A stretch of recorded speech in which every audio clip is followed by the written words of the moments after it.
Ito buhay ng tattoo artist na walang pang sasakyan. Medyo umaambon ng konti.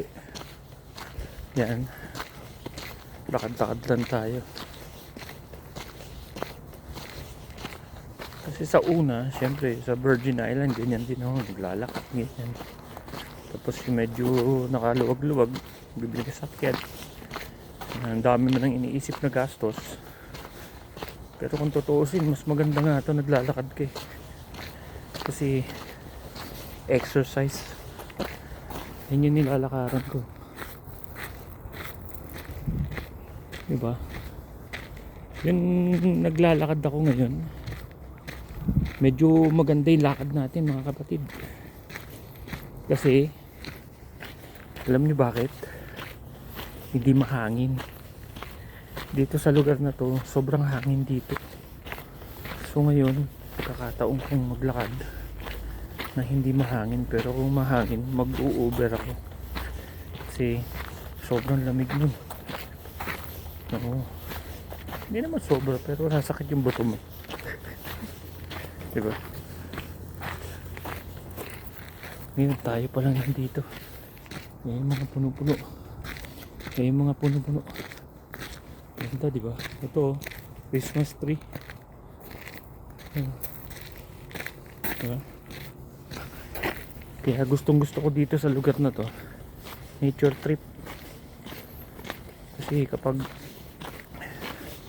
lumipat tayo sa mga katulad ng mga probinsyang city, hindi mo na maano to, ma-enjoy itong mga ganitong kagandang tanawin.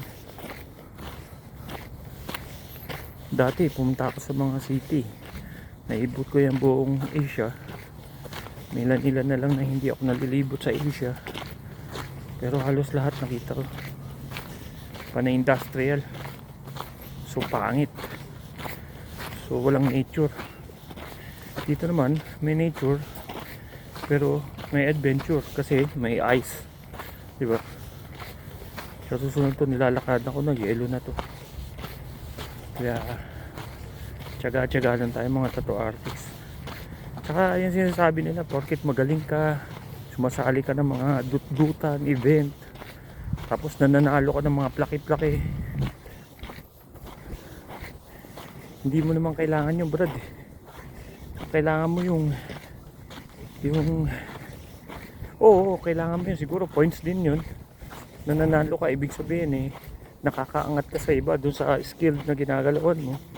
Pero yung iba, dinadaya nila. Sumasali sila dun sa mga konti lang. Tapos dinadaya alam mo, dinadaya mo yung sarili mo na good quality yung gawa mo, pero hindi naman, di ba? Kasi mga kalaban mo, pro ka, medyo nakakaangat ka, medyo maganda yung ano mo, yung gawa mo, tapos doon ka sasali sa mga hindi marunong. So non-pro yung sasalingan mo. Ganun yung ano eh, sitwasyon eh. Yung iba naman sobrang gagaling talaga, sumasali pa dun sa event na alam nilang wala namang laban yung mga kalaban nila, diba?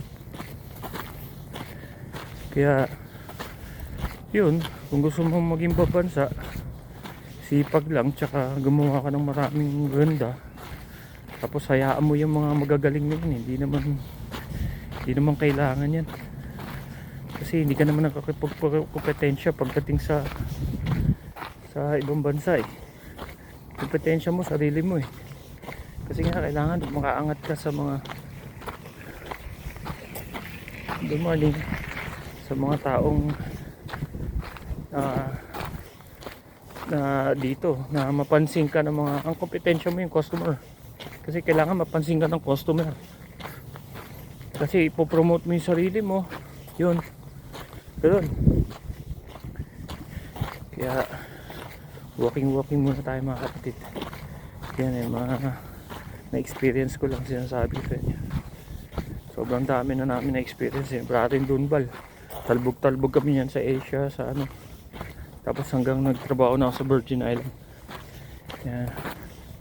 O sige mga kapatid, at dito na lang.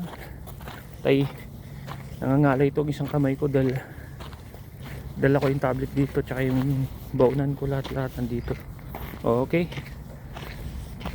sa muli, hanggang sa muli mga brother. Ako pala si Joseph Sinyo ng South Tribe Tattoo na lumalaban sa buhay sa Canada.